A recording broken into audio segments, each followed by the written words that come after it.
Hello friends, welcome to my YouTube channel Dharma's world. Friends, ఇప్పుడు వరకు అభ్యర్థులు తమ యొక్క సెలక్షన్స్ గురించి డిఎస్సి సెలక్షన్ లిస్టులో తమ పేరు గురించి చాలా చింతిస్తూ ఉన్నారు. అనేక రకాల కన్ఫ్యూజన్తో అభ్యర్థులందరికీ ఉన్నాయి. అయితే ఇప్పుడు ముఖ్యంగా వింటున్న మాట ఏంటి, వర్టికల్ రిజర్వేషన్, హారిజెంటల్ రిజర్వేషన్లో అభ్యర్థులకు చాలా కన్ఫ్యూజన్ ఉంది.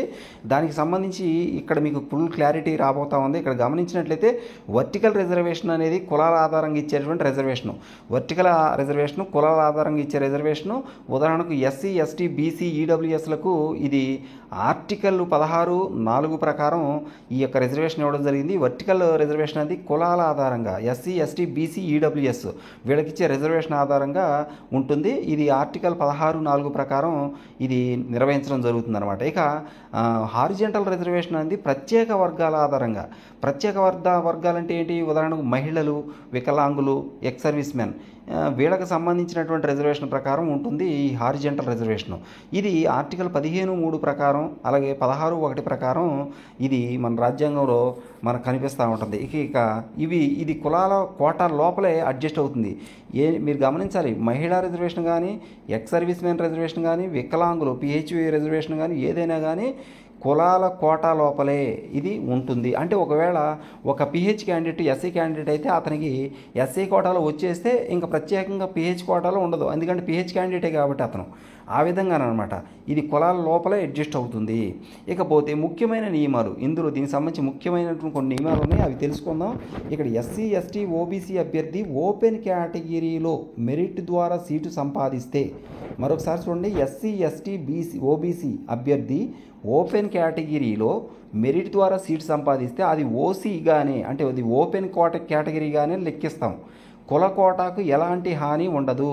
అంటే ఒక ఎస్సీ క్యాండిడేట్ ఓపెన్లోకి వెళ్ళిపోతే ఇక వాళ్ళ యొక్క రిజర్వేషన్లో ఉన్న పోస్టు తగ్గదు. ఓపెన్ రిజర్వేషన్లోనే అతను ఉంటాడు కాబట్టి తన కోట ఏదైతే తన కేటగిరీలో రిజర్వేషన్ ఏదైతుందో అలాగే ఉంటుంది. 15 పోస్టులు ఒకవేళ అతనికి ఉంటే ఇతను ఓపెన్లో వెళ్ళిపోయాడు కాబట్టి ఆ 15 పోస్టులు ఆ ఎస్సీ కోట కిందనే ఉంటాయి. అలాగే బీసీ అయినా, ఎస్టీ అయినా, ఏదైనా కానీ ఆ వ్యక్తి ఆ యొక్క కేటగిరీకి సంబంధించిన వ్యక్తి ఓపెన్లో కనుక సెలెక్ట్ అయిపోతే ఇక తన యొక్క కేటగిరీకి సంబంధించి తన కోట, తన యొక్క కుల రిజర్వేషన్కి సంబంధించి ఎలాంటి పోస్టులు తగ్గడం అనేది ఉండదు.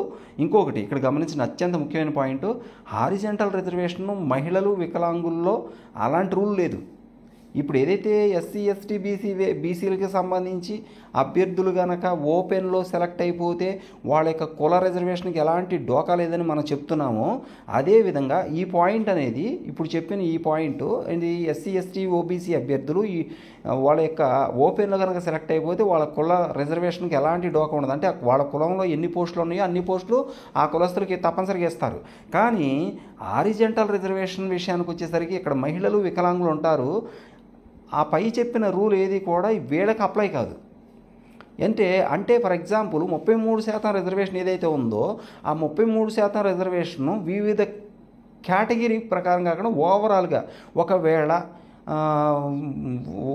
ఉమెన్ కోట ఎస్సీ ఉమెన్ ఉంది, ఫర్ ఎగ్జాంపుల్ ఎస్సీ ఉమెన్ కోట అభ్యర్థి వేరే కేటగిరీలో అంటే ఓపెన్ కేటగిరీలో కనుక వెళ్ళిపోతే ఆ కోట ఫిల్ అయిపోయినట్టే అక్కడ.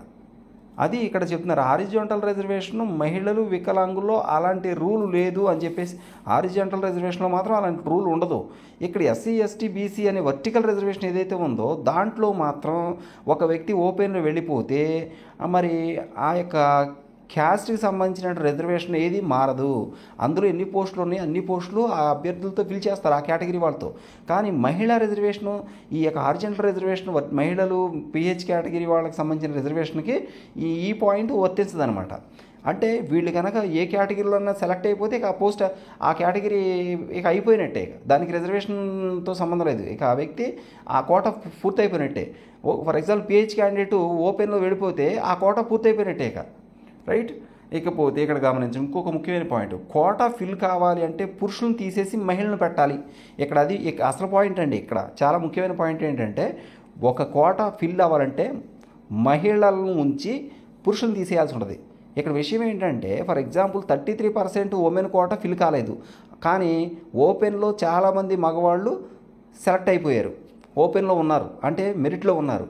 అయితే మహిళల కోట ఫిల్ కాలేదు కాబట్టి మెరిట్లో సెలెక్ట్ అయినప్పటికీ, మెరిట్లో మగవాళ్ళు ఉన్నప్పటికీ వాళ్ళని తీసేసి కింద ఉన్నటువంటి లేడీస్ని అందులో చేర్చడం జరుగుద్ది. అంటే ఇక్కడ మగవాళ్ళ కోటాకి గండి పడద్ది. ఖచ్చితంగా మగవాళ్ళు మెరిట్లో ఉన్నా కానీ వాళ్ళకి రాదు.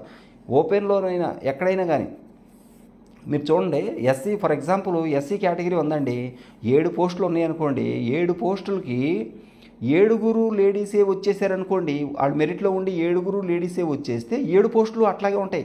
అక్కడేమి తేడా ఉండదు, 7 లేడీస్ని ఉంచేస్తారు. కానీ ఒకవేళ 7 పోస్టుల్లో 2 పోస్టులు ఉమెన్కి, ఎస్సీకి 7 పోస్టులు ఇచ్చి అందులో 2 పోస్టులు లేదా 3 పోస్టులు ఎస్సీ ఉమెన్కి ఇచ్చారంటే, ఒకవేళ మెరిట్లో 7 కూడా జెంట్సే ఉన్నప్పటికీ అందులో 3 పోస్టులు ఉమెన్కి ఉన్నాయి కాబట్టి ఆ 3 జెంట్స్ మెరిట్లో ఉన్న వాళ్ళు ఎవరైతే ఉన్నారో వాళ్ళని కిందన్న ముగ్గురిని తీసేసి వాళ్ళ కింద ఉన్నటువంటి లేడీస్ 3 యాడ్ చేయడం జరుగుద్ది. ఇక్కడ విషయం అది గుర్తించాల్సింది. మనం కోటా ఫిల్ కావాలి అంటే పురుషులను తీసేసి మహిళలను పెట్టాలి. కోటా కంటే ఎక్కువ మహిళలు వస్తే వారందరినీ ఉంచుతారు. ఇది గుర్తుపెట్టుకోవాలి. కోటా కంటే ఎక్కువ మహిళలు వస్తే వాళ్ళందరూ ఉంచుతారు. కానీ కోటాకి గనక మహిళలు తగ్గారు అనుకోండి, మెరిట్లో జెంట్స్ ఉన్నా కానీ వాళ్ళని తీసేసి కింద ఉన్న మహిళల్ని కోటా ఫిల్ అయ్యేదాకా చేరుస్తారు. అది విషయం అనమాట. వారందరినీ చేర్చడం జరుగుతుంది. ఉదాహరణకి ఇక్కడ ఒక ఎగ్జాంపుల్ కూడా ఇచ్చారు చూడండి. ఉదాహరణకి ఎస్సీకి 15 పోస్టులు ఉన్నాయనుకోండి, అందులో 5 పోస్టులు ఎస్సీ మహిళల కోసం లిస్టులో మరి 5 లేదా అంతకంటే ఎక్కువ మహిళలు ఉన్నారనుకోండి, ఉన్నారు ఇక్కడ చూడండి, ఎక్కువ మహిళలు ఉన్నారు, సరిపోతుంది. ఇక్కడ విషయం ఏంటంటే 15 పోస్టులు ఎస్సీకి ఉన్నాయనుకుంటే అందులో 5 పోస్టులు ఎస్సీ మహిళల కోసం ఇచ్చేశారనుకోండి, లిస్టులో 5 లేదా అంతకంటే ఎక్కువ మహిళలు ఉన్నారనుకోండి, మహిళలకు 5 ఇచ్చినప్పటికీ లిస్టులో అంతకంటే ఎక్కువ మంది మహిళలు ఉన్నారనుకోండి, వాళ్ళని అలాగే ఉంచేస్తారు. లిస్టులో 3 మహిళలే ఉన్నారనుకోండి, ఇంకో 2 మహిళలను తీసుకోవాలి. దానికి 2 పురుషులు ఆల్రెడీ సెలెక్ట్ అయ్యి మెరిట్లో ఉన్నప్పటికీ వాళ్ళని తీసేసి 2 మహిళలు చేరుస్తారు. రైట్, 2 మహిళల్ని చేర్చడం జరుగుద్ది అనమాట. లిస్టులో 7 మహిళలు ఉన్నారు, కోటా 5 అయినా సరే మొత్తం 7 కూడా ఉంచుతారు. ఇక్కడ విషయం ఏంటంటే లేడీస్ కోటా ఫిల్ అయ్యేంత వరకు లేడీస్ని చేరుస్తూనే ఉంటారు. వాళ్ళకంటే మెరిట్లో జెంట్స్ ఉన్నప్పటికీ కూడా వాళ్ళని తీసివేయడం జరుగుద్ది. లేడీస్ కోటా ఫిల్ అయ్యేంత వరకు లేడీస్ని చేరుస్తారు. ఒకవేళ కోటా కంటే ఎక్కువ మంది లేడీస్ ఉన్నప్పటికీ వాళ్ళని అలాగే ఉంచుతారు. కానీ కోటా కంటే ఎక్కువ లేడీస్ కోటా ఫిల్ అవ్వకుండా ఎక్కువ మంది జెంట్స్ ఉన్నారనుకోండి, వాళ్ళని తీసేసి లేడీస్ని చేరుస్తారు. ఇది ఇక్కడ జీవో నెంబర్ 77 మనకు తెలియజేసేది. Okay, right. ఇక్కడ ఇంకొక విషయం గుర్తుంచుకోవాలి ఫ్రెండ్స్. ఇక్కడ గమనించండి, నియామకాలు మెరిట్ కమ్ రోస్టర్ విధానంలోనే జరుగుతాయి. ఇక రోస్టర్ బేస్డ్ సిస్టమ్ అంటే ఏంటో మనం ఒకసారి చూద్దాం. ప్రభుత్వ నియామకాల్లో 100 పాయింట్ల రోస్టర్ సిస్టమ్ అనేది మనకు ఉంది. అది మనందరికీ తెలుసు. ప్రతి పోస్టు ముందే ఏ వర్గానికి ఇవ్వాలో నిర్ణయంగా ఉంటుంది. అందులో రోస్టర్ అంటే ఏంటి, ఏ నెంబర్ పోస్టు ఎవరికి ఇవ్వాలి, ఏ నెంబర్ పోస్టు ఎవరికి ఇవ్వాలి అనేది ముందే నిర్ణయం అయిపోయి ఉంటుంది అనమాట.